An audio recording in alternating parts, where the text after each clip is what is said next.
प्रेम से बोलिए प्रथम पूज्य गणेश भगवान की जय। श्री हरि लक्ष्मी नारायण की जय। जय श्री कृष्ण। राधे राधे। प्यारे भक्तगणों, आज है चैत्र महीने की शुक्ला पक्ष की एकादशी तिथि और इस तिथि को पड़ने वाली एकादशी को कामदा एकादशी के नाम से जाना जाता है। कामदा एकादशी के व्रत के पुण्य से जीवात्मा को पाप से मुक्ति मिलती है। यह एकादशी कष्टों का निवारण करने वाली और मनोवांछित फल देने वाली होने के कारण फलदा और कामना पूर्ण करने वाली से कामदा कही जाती है। इस एकादशी की कथा वह महत्व भगवान श्री कृष्ण ने पांडु पुत्र धर्मराज युधिष्ठिर को बताया था। इस एकादशी को भगवान विष्णु की पूजा अर्चना की जाती है। तो आइए प्यारे भक्तगणों, कथा शुरू करने से पहले हम जान लेते हैं कामदा एकादशी पर्व की पूजन विधि के बारे में और फिर श्रवण करेंगे कामदा एकादशी व्रत से जुड़ी पुण्य फल देने वाली सभी कथाएं एक साथ। कामदा एकादशी पूजा विधि। कामदा एकादशी के दिन सुबह उठकर नहाने के बाद साफ कपड़े पहने जाते हैं। इसके बाद भगवान विष्णु को याद करते हुए व्रत का संकल्प लें। पूजा करने के लिए लकड़ी की चौकी पर लाल कपड़ा बिछाकर भगवान विष्णु की प्रतिमा स्थापित करें।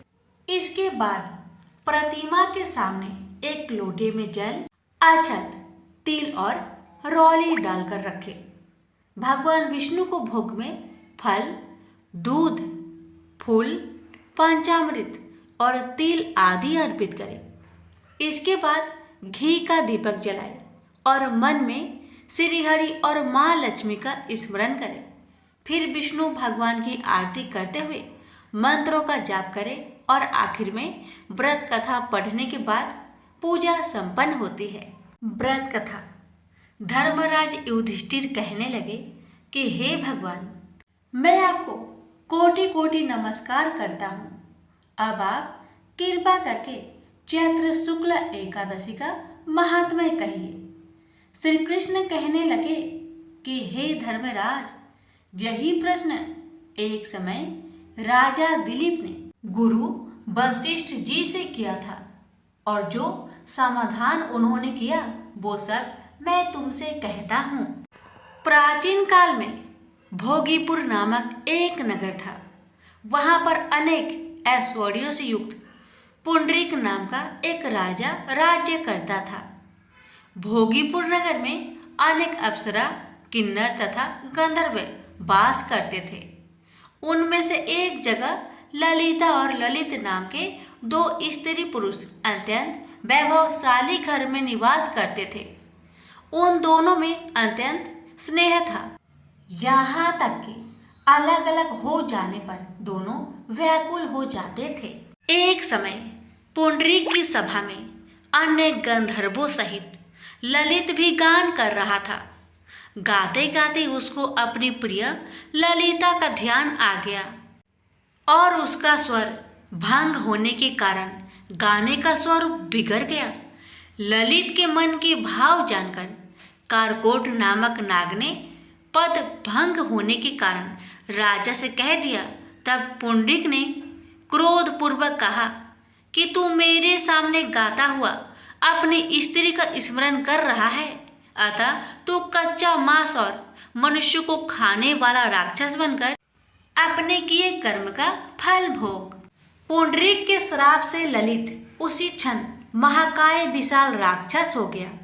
उसका मुख अत्यंत भयंकर, नेत्र सूर्य चंद्रमा की तरह प्रदीप्त तथा मुख से अग्नि निकलने लगी। उसकी नाक पर्वत की कंदरा के समान विशाल हो गई और गर्दन पर्वत के समान लगने लगी। सिर के बाल पर्वतों पर खड़े वृक्षों के समान लगने लगे तथा भुजाएं अत्यंत लंबी हो गई। कुल मिलाकर उसका शरीर 8 योजन के विस्तार में हो गया।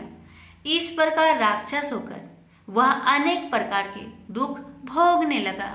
जब उसकी प्रियतमा ललिता को यह वृत्तांत मालूम हुआ तो उसे अत्यंत खेद हुआ और वह अपने पति के उद्धार का यत्न सोचने लगी। वह राक्षस अनेक प्रकार के घोर दुख सहता हुआ घने वनों में रहने लगा। उसकी स्त्री उसके पीछे पीछे जाती और विलाप करती रहती। एक बार ललिता अपने पति के पीछे घूमती घूमती विंध्याचल पर्वत पर पहुंच गई, जहां पर श्रृंगी ऋषि का आश्रम था।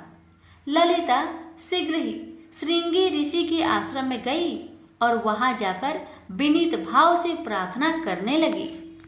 उसे देखकर श्रृंगी ऋषि बोले कि हे सुभगे, तुम कौन हो और यहाँ किस लिए आई हो? ललिता बोली कि हे मुने, मेरा नाम ललिता है। मेरा पति राजा पुंडरीक के श्राप से विशालकाय राक्षस हो गया है। इसका मुझको महान दुख है। इसके उद्धार का कोई उपाय बतलाए। श्रृंगी ऋषि बोले, हे गंधर्व कन्या, अब चैत्र शुक्ल एकादशी आने वाली है, जिसका नाम कामदा एकादशी है। इसका व्रत करने से मनुष्य के सब कार्य सिद्ध होते हैं। यदि तू कामदा एकादशी का व्रत कर उसके पुण्य का फल अपने पति को दे दे तो वह शीघ्र ही राक्षस योनि से मुक्त हो जाएगा और राजा का श्राप भी अश्वमेव शांत हो जाएगा। मुनि के ऐसे वचन सुनकर ललिता ने चैत्र शुक्ल एकादशी आने पर उसका व्रत किया और द्वादशी को ब्राह्मणों के सामने अपने व्रत का फल अपने पति को देती हुई भगवान से इस प्रकार प्रार्थना करने लगी, हे प्रभु, मैंने जो यह व्रत किया है इसका फल मेरे पतिदेव को प्राप्त हो जाए, जिससे वह राक्षस योनि से मुक्त हो जाए। एकादशी का फल देते ही उसका पति राक्षस योनि से मुक्त होकर अपने पुराने स्वरूप को प्राप्त हुआ। फिर अनेक सुंदर वस्त्राभूषणों से युक्त होकर ललिता के साथ विहार करने लगा। उसके पश्चात वे दोनों विमान में बैठकर स्वर्ग लोक को चले गए। वशिष्ठ मुनि कहने लगे कि हे राजन, इस व्रत को विधि पूर्वक करने से समस्त पाप नाश हो जाते हैं तथा राक्षस आदि की योनि भी छूट जाती है। संसार में इसके बराबर कोई और दूसरा व्रत नहीं है। इसकी कथा पढ़ने या सुनने से वाजपेयी यज्ञ का फल प्राप्त होता है। प्रेम से बोलिए एकादशी माता की जय। मोर नाम का एक दैत्य था। रावण और कंस की तरह वह भी बड़ा आतंक मचाता था। स्वर्ग में देवों सहित सभी को पीड़ा देता था। सब लोग उससे रक्षा मांगकर श्रीमन नारायण की शरण में गए। भगवान ने कहा, मैं उसे संभलाता हूँ, चिंता मत करो। भगवान मोर के साथ युद्ध करने लगे, लेकिन अपनी सारी शारीरिक शक्ति लगाकर भी भगवान कुछ नहीं कर सके। भगवान को युद्ध के मैदान से पलायन करना पड़ा। वे हिमालय की एक गुफा में छिप गए। मोर भी उनका पीछा करते हुए वहां पहुंच गया। भगवान ने ध्यान करना शुरू किया और उनके मन से एक शक्ति उत्पन्न की, उनकी मानसिक शक्ति। इस शक्ति ने बाहर आकर मोर को अपनी तलवार से मार डाला। हम जानते हैं कि शरीर में 10 इंद्रियां हैं, 5 जितेंद्रियां और 5 कर्मेंद्रियां। 11वीं इंद्रिया है मन। संस्कृत में एकादशी का अर्थ है 11। चूंकि यह देवी उनके मन भगवान की 11वीं इंद्रिया से निकली थी, इसलिए भगवान ने उन्हें एकादशी के नाम से पुकारा। एकादशी माता की उत्पत्ति का दिन उनके नाम से ही जाने जाने लगे। माता एकादशी की अंतिम चरण के दौरान उत्पन्न हुई थी, इसे जयंती कहते हैं, और उन्होंने द्वादशी से पहले चरण के दौरान दैत्य को मार डाला था, इसे स्मरणती कहते हैं। भगवान ने घोषणा की कि एकादशी के दौरान देवी के इस महान कार्य के कारण पूरे जगत में कोई भी पाप नहीं रहेगा, लेकिन पाप तो पहले से ही है। जब उसने यह सुना, पाप पुरुष आश्रय की तलाश में इधर उधर भागने लगा। एकादशी के दौरान वह कहाँ रहेगा? वह जहाँ भी गया सभी ने उसे आश्रय देने से इनकार कर दिया। अंत में अन्य भोजन एकादशी के दौरान उसे आश्रय देने के लिए सहमत हुआ। वो एकादशी के दौरान सभी पाप भोजन में आश्रय लेते हैं। जो कोई एकादशी के दौरान भोजन करता है, ये पाप उस व्यक्ति में प्रवेश करेंगे और रोग, समस्या, हानि, परेशानी इत्यादि बन जाएगी। एकादशी देवी को विष्णु कन्या भी कहा जाता है, क्योंकि वह भगवान की मानस पुत्री है। उनकी मूर्ति पूरी जगन्नाथ मंदिर और द्वारिका धाम में है। भगवान के धर्म की रक्षा के लिए जितने भी अवतार हैं, वे सभी एकादशी के दिन हुए हैं, इसलिए यह इतना पवित्र दिन है। प्रेम से बोलिए लक्ष्मी नारायण की जय, एकादशी माता की जय। राजा अम्बरीश भगवान श्री हरि के परम भक्त थे। वे पृथ्वी के सातों द्वीप, अचल संपत्ति और अतुल ऐश्वर्य के शासक होने पर भी इन्हें सपने तुल्य समझते थे, क्योंकि वे जानते थे कि जिस धन वैभव के लोभ में पड़कर मनुष्य घोर नरक में जाता है, वह केवल 4 दिन की चांदनी है।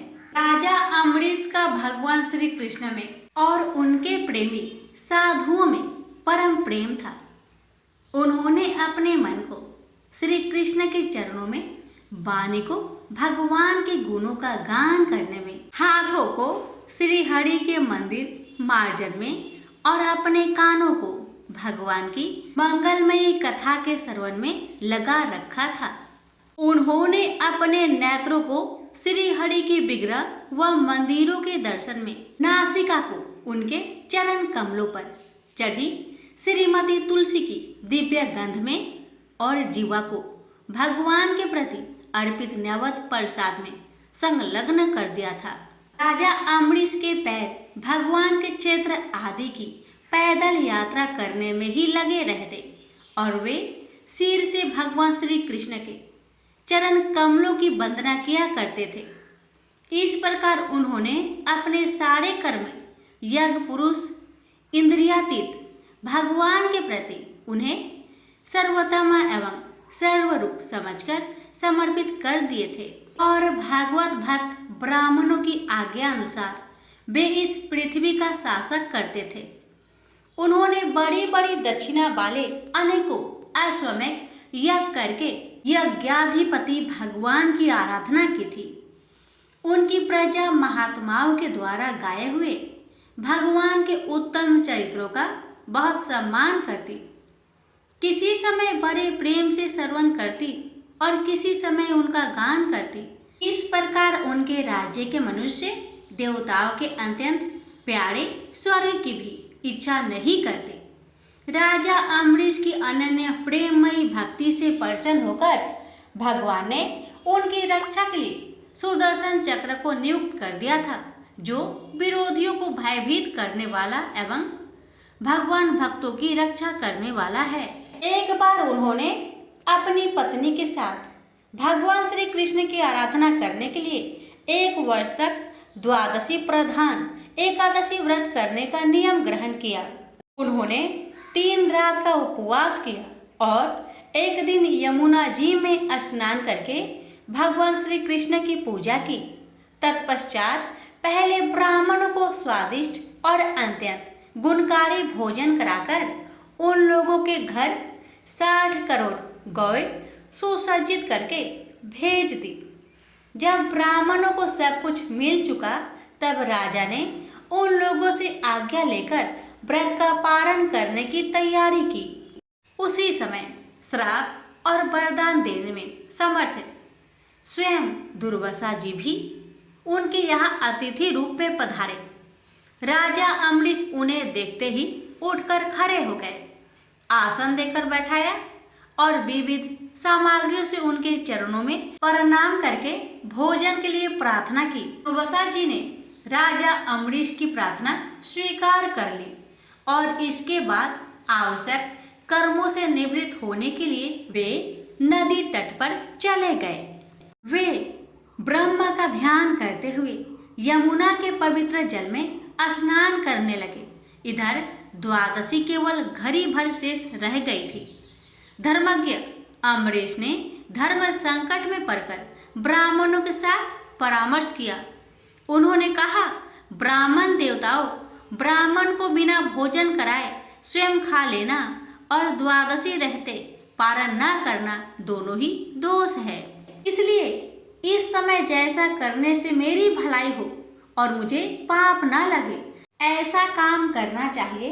तब ब्राह्मणों के साथ विचार करके उन्होंने कहा, ब्राह्मणों, श्रुतियों में ऐसा कहा गया है कि जल पी लेना भोजन करना भी है, नहीं भी करना है, इसलिए इस समय केवल जल से पारण किए लेता हूँ।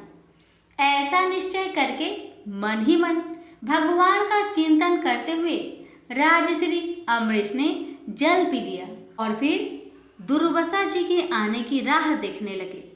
दुर्वासा जी आवश्यक कर्मों से निवृत्त होकर यमुना तट से लौट आए। जब राजा ने आगे बढ़कर उनका अभिनंदन किया, तब उन्होंने अनुमान से ही समझ लिया कि राजा ने पारण कर लिया है। उस समय दुर्वासा जी बहुत भूखे थे। वे क्रोध से थर थर कांपने लगे। उन्होंने हाथ जोड़कर खड़े अमरीश से डट कर कहा, आओ देखो तो सही, यह कितना क्रूर है। यह धन के मद में मतवाला हो रहा है। भगवान की भक्ति तो इसे छू तक नहीं गई और यह अपने को बड़ा समर्थ मानता है। आज इसने धर्म का उल्लंघन करके बड़ा अन्याय किया है। मैं इसका अतिथि होकर आया हूँ, किंतु फिर भी मुझे खिलाए बिना ही इसने खा लिया। अच्छा देख, तुझे अभी इसका फल चखाता हूँ। यो कहते कहते वे क्रोध से जल उठे। उन्होंने अपनी एक जटा उखाड़ी और उससे अमरीश को मार डालने के लिए एक कृत्या राक्षसी उत्पन्न की। वह आग के समान जलती हुई हाथ में तलवार लेकर राजा अमरीश पर टूट पड़ी। परम पुरुष परमात्मा ने अपने सेवक की रक्षा के लिए पहले से ही सुदर्शन चक्र को नियुक्त कर रखा था। जैसे आग क्रोध से गुर्राते हुए सांप को भस्म कर देती है, वैसे ही चक्र ने दुर्वासा जी की कृत्या को जलाकर ढेर कर दिया।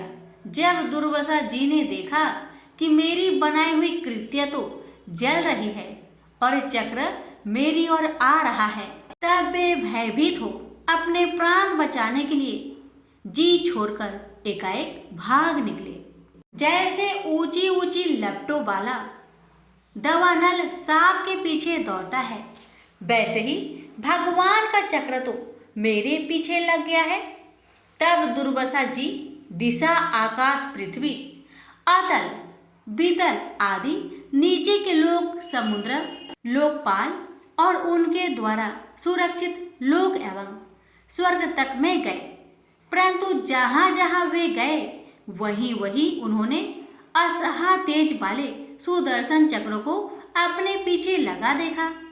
जब उन्हें कहीं भी कोई रक्षक न मिला तब वे तो डर गए। अपने प्राण बचाने के लिए वे देव शिरोमणि ब्रह्मा जी के पास गए और बोले, ब्रह्मा जी, आप स्वयंभू हैं, भगवान के इस तेजमयी चक्र से मेरी रक्षा कीजिए। ब्रह्मा जी ने कहा, दुर्वासा जी, मैं शंकर जी, दक्ष, भृगु आदि, प्रजापति, भूतेश्वर आदि सब जिनके बनाए नियमों में बंधे हैं तथा जिनकी आज्ञा सिरोधार्य करके हम लोग संसार का हित करते हैं, उनके भक्त के द्रोही को बचाने में हम समर्थ नहीं है। जब ब्रह्मा जी ने इस प्रकार दुर्वासा को निराश कर दिया, तब भगवान के चक्र से संतप्त होकर वे कैलाशवासी भगवान शंकर की शरण में गए। शंकर जी ने कहा, दुर्वासा जी, जिनसे पैदा हुए अनेकों ब्रह्मांडों में हमारे जैसे हजारों चक्र काटते हैं, यह चक्र उन्हीं विश्वेश्वर का शस्त्र है। यह हम लोगों के लिए असह है।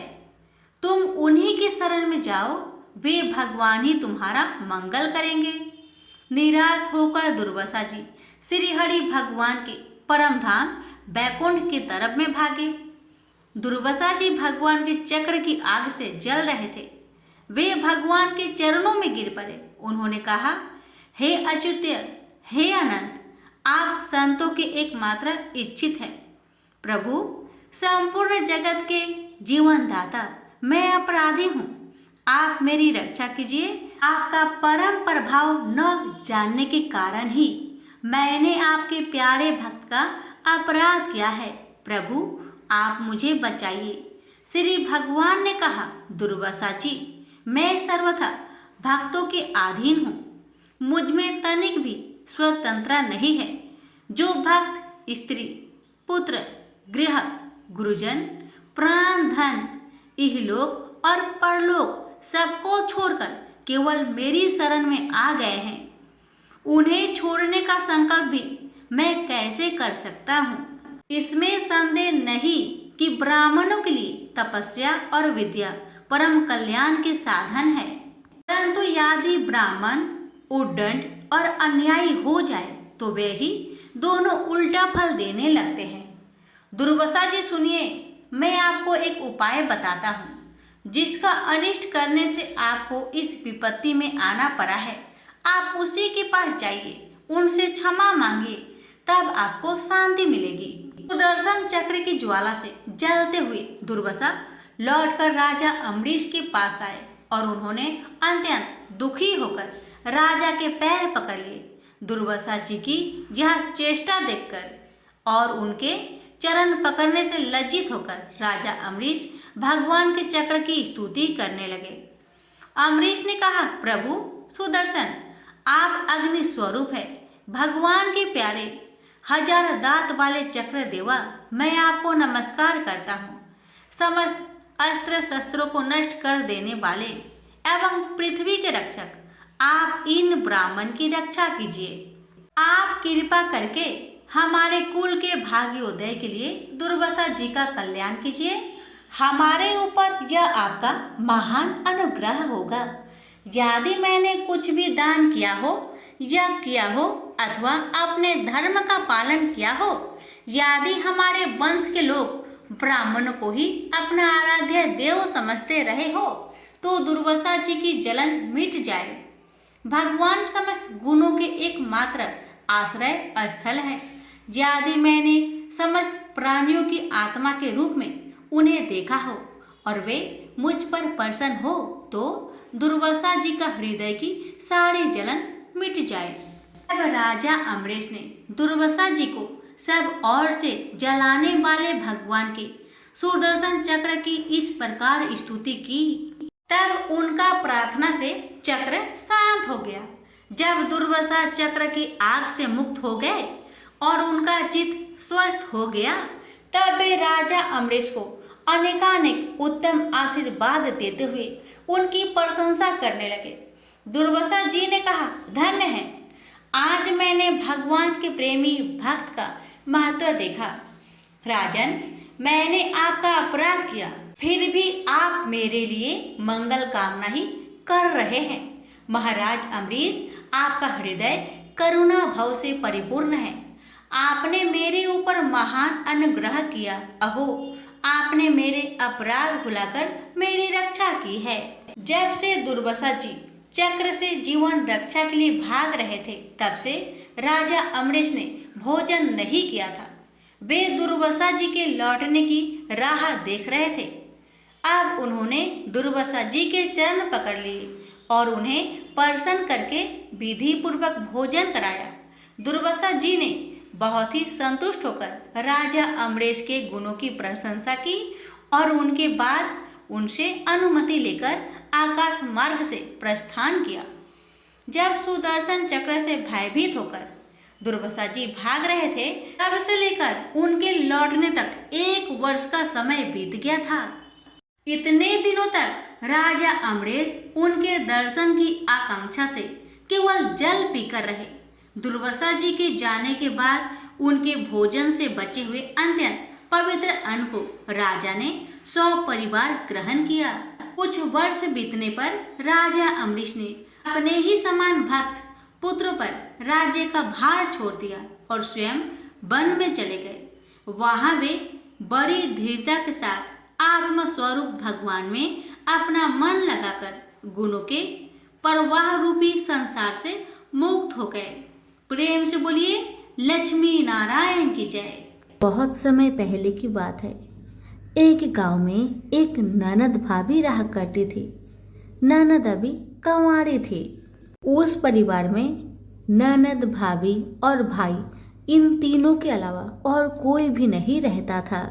भाभी तो कभी कोई पूजा पाठ करती ही नहीं थी और ननद हर रोज तुलसी माता की पूजा किया करती थी, उनकी बड़ी सेवा करती थी। बिना तुलसी पूजन के ननद कभी भोजन नहीं करती थी। ननद का पूजा पाठ देख के भाभी को बहुत क्रोध आता था। कभी कभी भाभी तो अपनी ननद से ऐसे भी कह देती थी कि जब तुम्हारा विवाह होगा ना, तो मैं तुम्हें और बराती को तुलसी ही खाने दूंगी और दहेज में यही दूंगी। इसी तरह समय निकलने लगा, दिन बीतने लगी। अब तो ननद भी बड़ी हो गई थी। भाई ने अपने बहन के लिए एक अच्छा घर और बर ढूंढा। अब तो बहन की शादी पक्की हो गई। बहन की शादी वाले दिन भाभी ने क्या किया, बारातियों के सामने तुलसी का गमला फोड़ कर रख दिया। लेकिन ननद की सच्ची भक्ति और श्रद्धा से तुलसी माता बहुत प्रसन्न थी। इसी कारण से तुलसी माता की कृपा से तुलसी का गमला स्वादिष्ट व्यंजन में बदल गया। ये चमत्कार देखकर भाभी बहुत आश्चर्यचकित हो गई।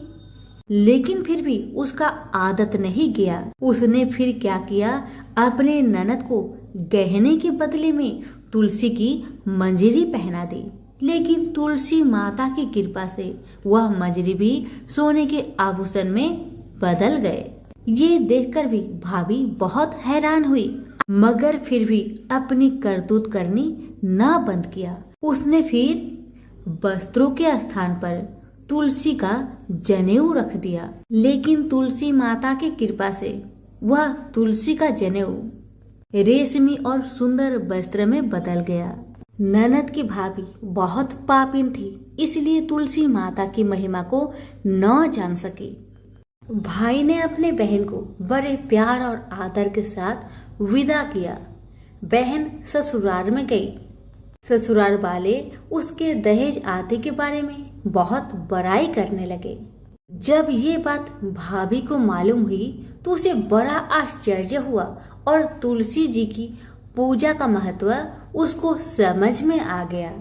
भाभी की एक लड़की थी। अब भाभी सोचने लगी, क्यों ना मैं भी अपनी बेटी को तुलसी माता की पूजा करने को कहूँ। अब तो भाभी अपनी लड़की से कहने लगी कि तू भी तुलसी माता की सेवा कर, तुझे भी बुआ की तरह फल मिलेगा। पर लड़की अपनी माँ के जैसी ही थी, उसे तुलसी की सेवा में मन नहीं लगता था।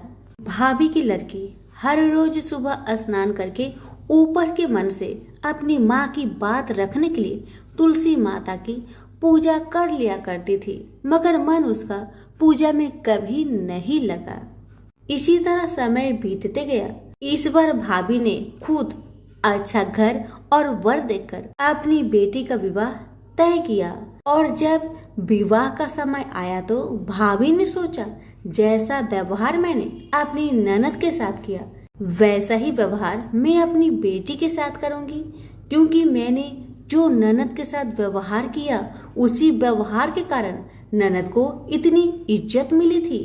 क्यों ना मैं भी अपनी लड़की के साथ वैसा ही व्यवहार करूं। अब जैसे ही बाराती वाले आए, भाभी ने तुलसी जी का गमला को फोड़कर बाराती के सामने रख दिया। परंतु इस बार मिट्टी मिट्टी ही रही। मंजरी व पत्ते भी अपने पूर्व रूप में ही रहे तथा जनेऊ भी जनेऊ ही रहा।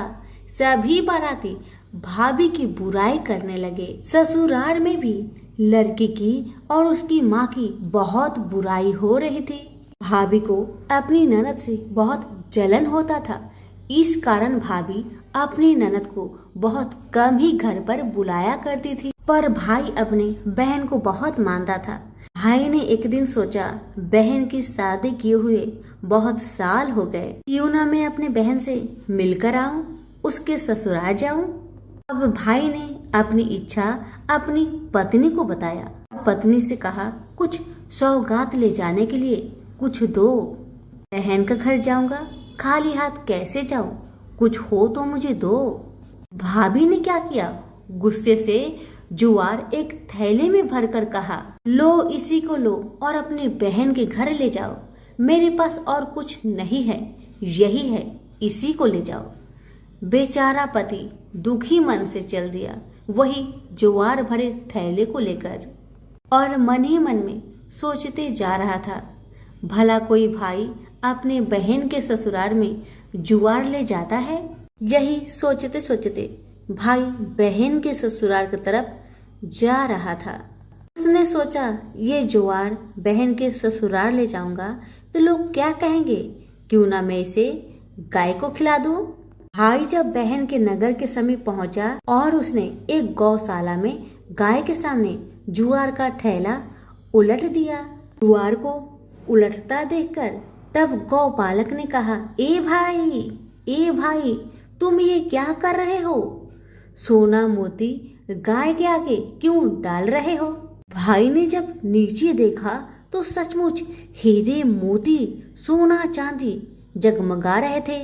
भाई ने तुलसी माता के चमत्कार को जान लिया और जोर जोर से तुलसी माता की जयकारा लगाने लगा और सारी कहानी उस गौपालक को बताया। सोना चांदी हीरा मोती थैले में भरकर बहुत प्रसन्न मन से अपने बहन के घर गया। बहन भाई को देखकर बहुत प्रसन्न हुई और अपनी भाई की बहुत आवभगत की। भाई ने अपनी बहन की सास ससुर से आज्ञा लेकर अपनी बहन को घर लेकर आया और रास्ते में सारी कहानी बताते आ रहा था कि कैसे भाभी ने ज्वार भरकर थैले में दिए थे और तुलसी माता की कृपा से कैसे ये ज्वार हीरे मोती सोने चांदी में बदल गए। भाई को तुलसी माता का महिमा पता चल गया था। अब भाई और बहन घर आकर अपनी भाभी को सारी कहानी बताते हैं और तुलसी माता की महत्व को समझाते हैं और पूजन करने का फल उसे भी बताते हैं। अब तो भाई और भाभी और उसकी बेटी तीनों जन मिलकर हर दिन तुलसी माता का पूजन किया करते थे और तुलसी माता भी उनके पूजन से प्रसन्न होकर उनके घर में अन्न धन के भंडार भर दिए और भाभी की बेटी को भी अच्छा घर और वर मिला। तो सभी मिलकर बोलिए, तुलसी मैया की जय हो। प्यारे भक्तगणों, आज है शुक्रवार का दिन, इसलिए अब आप श्रवण करेंगे शुक्रवार वैभव लक्ष्मी माता की पावन कथा। कथा को अधूरा ना छोड़े। वैभव लक्ष्मी की व्रत कथा आंखों की जनसंख्या को अपने में समेटे उसी नगर एक महानगर था। जैसे अन्य महानगरों की जीवनचर्या होती है, वैसा ही कुछ जहाँ भी था, यानी बुराई अधिक और अच्छाई कम था, पाप अधिक पुण्य कम था। इसी कुशीनगर में हरिवंश नामक एक सदगृहस्थ अपनी पत्नी दामिनी के साथ सुखी संपन्न जीवन गुजार रहा था। दोनों ही बड़े नेक संतोषी स्वभाव के थे। धार्मिक कार्य अनुष्ठानों में उनकी अपार श्रद्धा थी। दुनियादारी से उनका कोई विशेष लेना देना नहीं था। अपने में मग्न गृहस्थ की गाड़ी में खींचे चले जा रहे थे। इसीलिए ठीक ही कहा, संकट और अतिथि के आने के लिए कोई समय निर्धारित नहीं होता। कुछ ऐसा ही हुआ दामिनी के साथ। जब उसका पति हरिवंश जाने कैसे बूढ़े लोगों की संगत में फंस गया तो घर गृहस्थी से उसका मन उचट देर रात शराब पीकर घर आया और गाली गलौज तक मारपीट करना उसका नित्य का नियम सा बन गया था। जो ये रट्टे रेस तथा वैसे गामन जैसे बुरे कर्म उस संगति की बदौलत उसके पल्ले पड़ गए। धन कमाने की तीव्र लालसा हरिवंश की बुद्धि हर और उसको अच्छे बुरे का भी ज्ञान न रहा। घर में जो कुछ भी था सब उसके दुर्शनों की भेंट चढ़ गया। जो लोग पहले उसका सम्मान करते थे अब उसे देखते ही रास्ता बदलने लगे। भुखमरी की हालत में भिखमंगों के समान उनकी स्थिति हो गई थी। लेकिन दामिनी बेहद संयमी और आस्थावान तथा संस्कारी स्त्री थी। ईश्वर पर उसे अटल विश्वास था। वह जानती थी कि यह सब कर्मों का फल है। दुख के बाद सुख तो एक दिन आना ही है। इस आस्था को मन में लिए वह ईश्वर भक्ति में लीन रही और प्रार्थना करती कि उसके दुख शीघ्र दूर हो जाए। समय का चक्र अपनी रफ्तार से चलता रहा। अचानक एक दिन दोपहर के समय द्वार पर हुई दस्तक की आवाज सुनकर दामिनी की तंद्रा भंग हुई।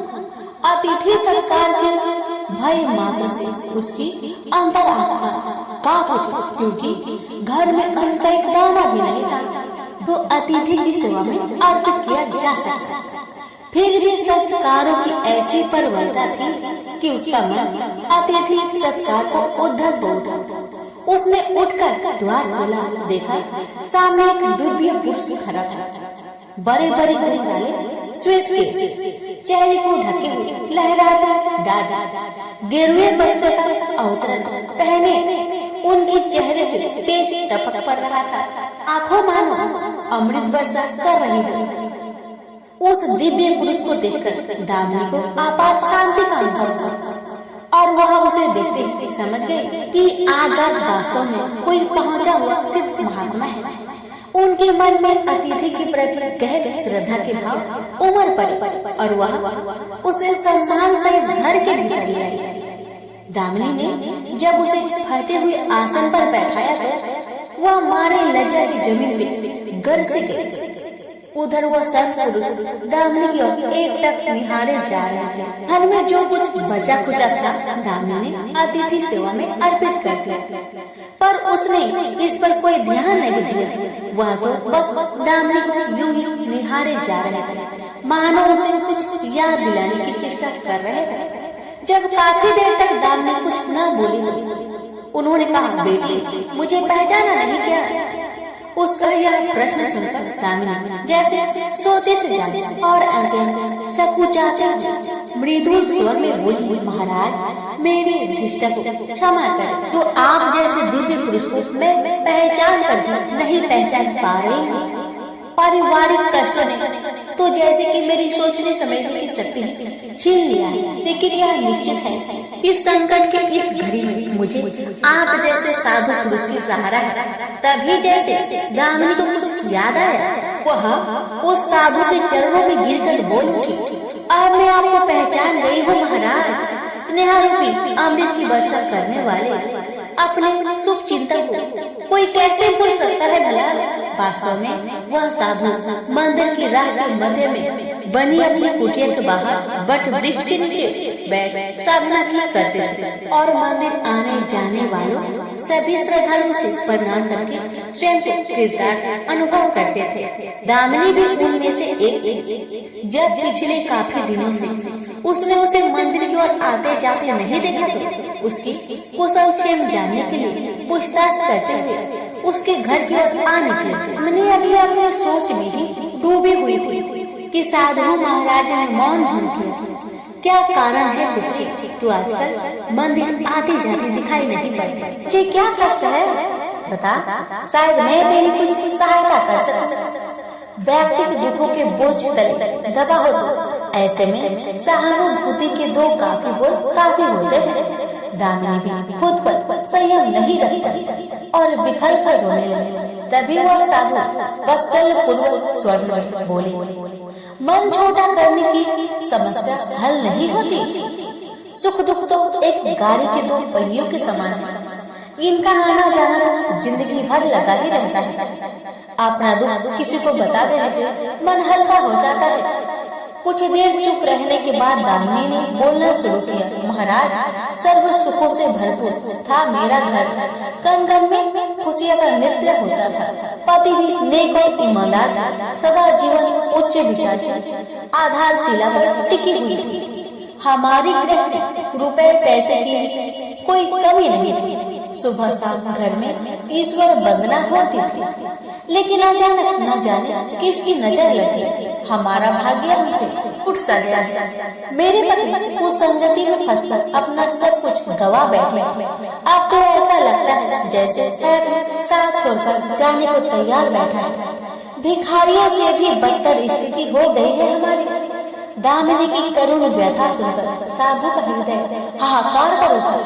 वह द्रवित स्वर में बोल उठे, बेटी, कर्म का लेखा तो भोगना ही पड़ता है। तुम्हारे कष्टों का भी कर्मों से नाता है, लेकिन तुम चिंता न करो, सब कुछ पहले जैसा हो जाएगा।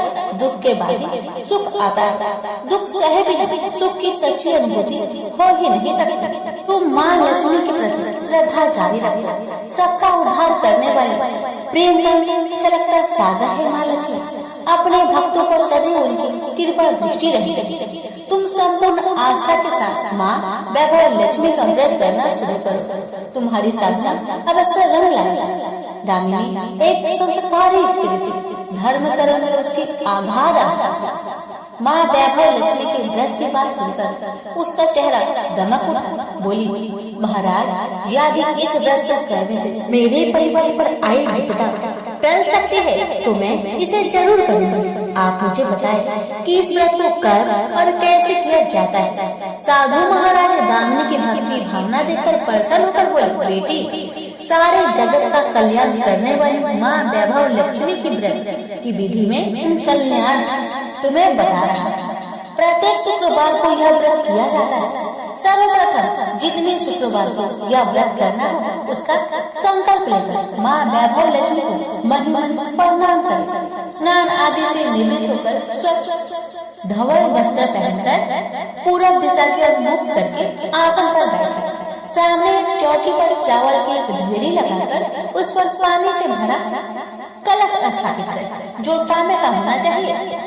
कलश को कटोरी से ढक दें और उस कटोरी में कोई भी स्वर्ण भूषण रखें। सोना न हो तो चांदी का भूषण रखें। वह भी पास न हो तो रुपए का सिक्का भी काम दे सकता है। शुद्ध घी का दीपक तथा अगरबत्ती जलाएं और मन ही मन पूर्ण श्रद्धा के साथ माँ वैभव लक्ष्मी का जाप करते हैं। श्री यंत्र माँ लक्ष्मी का प्रिय यंत्र है, उसे सत नमन करें। श्री यंत्र उपलब्ध न हो तो पुस्तक में दिए गए उसके स्वरूप से काम चल जाए। साथ ही माँ वैभव लक्ष्मी के सभी स्वरूप को नमस्कार करें। कटोरी में रखे गहने या रुपए पर हल्दी, कुमकुम तथा अक्षत अर्पित करें। कोई भी मिष्ठान प्रसाद रूप में रखें। संभव न हो पाए तो गुड़िया शक्कर से भी काम चला सकते हैं। फिर श्रद्धा पूर्वक माँ की आरती करें। 14 बार प्रेम सहित बोले, जय माँ वैभव लक्ष्मी। माँ वैभव लक्ष्मी तेरी मनोकामना पूरी करे, ऐसा संकल्प लेकर सच्चे मन से माँ से विनती करे। प्रसाद बांटे और स्वयं भी ग्रहण करे। दिन में एक वक्त स्वास्थ्य भोजन करे। यदि संभव हो तो उपवास रखे। पूजा में रखा गहना या रुपया लाल कपड़े में लपेट कर सुरक्षित रखें। यह आगे आने वाले शुक्रवार को पूजा में काम आएगा। कलश में भरा जल तुलसी के पौधे को समर्पित करें तथा अच्छा पंछियों को आहार स्वरूप डालें। ऐसी शास्त्रों की विधि से व्रत करने वालों को शीघ्र फल मिलता है। साधु महाराज के मुख रविंद्र से यह वृत्तांत सुनकर दामिनी पुलकित हो उठी। उनके चरण स्पर्श कर उत्साहित स्वर में बोली, अब लगे हाथ उद्धापन की विधि भी बता दे महाराज, इसके बिना तो अधूरा रह जाएगा। अवश्य बेटी कहकर साधु महाराज उद्धापन का विधि बताने लगे। चाहे जितने भी शुक्रवार प्राय 11 या 21 करने का संकल्प लिया हो, लेकिन मन में माँ वैभव लक्ष्मी के प्रति श्रद्धा तथा आस्था बराबर बनी रहनी चाहिए। जिस दिन अंतिम शुक्रवार का व्रत हो उस दिन शास्त्रोक्त विधि से उद्यापन किया जाता है।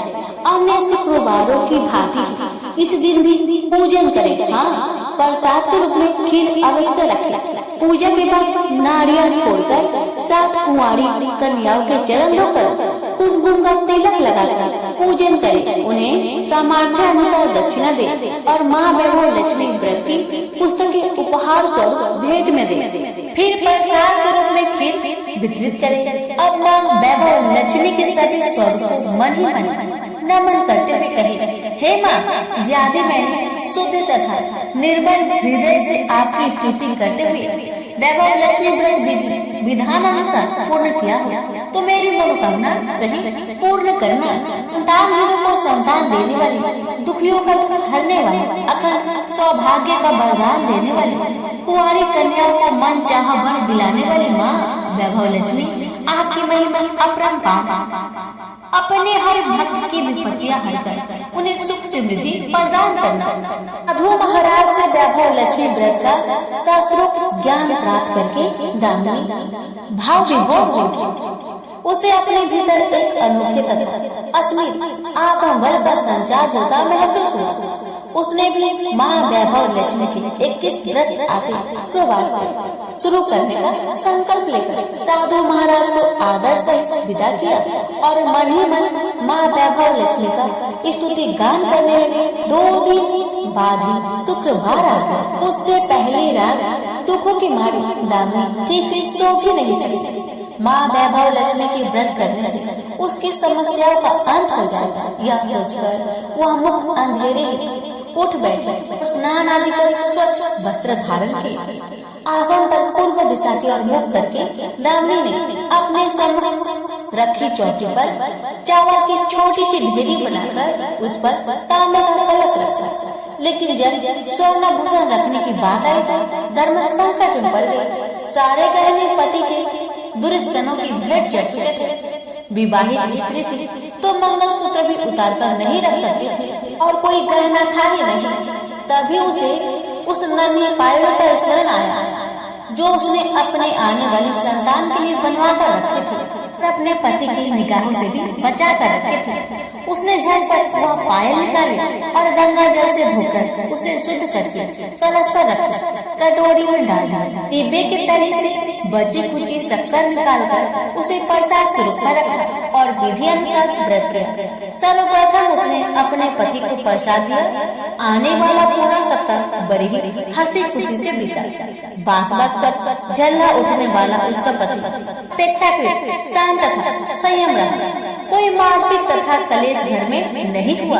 इसे दामिनी ने माँ वैभव लक्ष्मी का चमत्कार समझा और मन ही मन उन्हें प्रणाम किया। वैभव लक्ष्मी के प्रति उसकी आस्था और भी बलवती हो गई। प्रकार स्रोत विधि से दामिनी ने 20 शुक्रवार के व्रत पूरे कर लिए। इस बीच कई परिवर्तन हुए थे। उसका पति कुसंगति छोड़कर सीधे राह पर आ गया और उसका कामकाज भी जमने लगा था। घर में राजा किसी चीज की बहुतायत नहीं थी तो कमी भी नहीं रही। यह सब माँ वैभव लक्ष्मी के चमत्कारों और दामिनी की आस्था का विश्वास का परिणाम था। 21वें शुक्रवार को व्रत का उद्यापन करना था। साधु महाराज के वचन अब भी मानो दामिनी के कानों में गूंज रहे थे।